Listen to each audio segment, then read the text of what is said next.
तो इनको दोबारा इस्तेमाल करने से पहले अच्छी तरह वॉश कर लें। ये इन्फेक्शन आमतौर पर 10 से 15 रोज में खुद ब खुद ठीक हो जाता है, लेकिन अगर मुनासिब एहतियात, देखभाल और इलाज किया जाए तो ये बहुत जल्द ठीक हो सकता है। इसके इलाज के लिए आंखों की सफाई बहुत ज़रूरी है।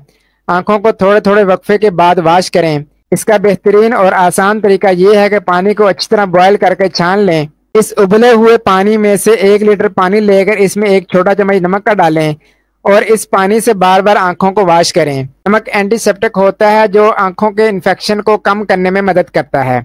इस बात का खास ख्याल रखें कि नमक की ज्यादा मिकदार आंखों में चुभन पैदा कर सकती है, इसलिए 1 लीटर पानी में 1 छोटे चम्मच से ज्यादा नमक इस्तेमाल ना करें। मुतासरा अफराद जब सोकर उठते हैं तो आंखों से निकलने वाले मवाद की वजह से आंखें जुड़ जाती हैं। इसके लिए उबला हुआ नीम गर्म पानी लें और इसमें रुई या कोई नरम कपड़ा भिगोकर इससे आंखों को साफ करें। इसके अलावा बाजार से मसनूई आंसू यानी आर्टिफिशियल टीयर्स लेकर भी आंखों को वॉश कर सकते हैं। इस मकसद के लिए इन टीयर्स को 1-1 घंटे के वक्फे के साथ आंखों में डालें। आई ड्रॉप्स हमेशा डॉक्टर को चेक करवाने के बाद डॉक्टर के मशवरे से ही इस्तेमाल करें। इन बातों पर अमल करने से न सिर्फ तकलीफ में कमी वाक़ई होगी बल्कि मर्ज का दौरानिया भी बहुत हद तक कम हो जाएगा।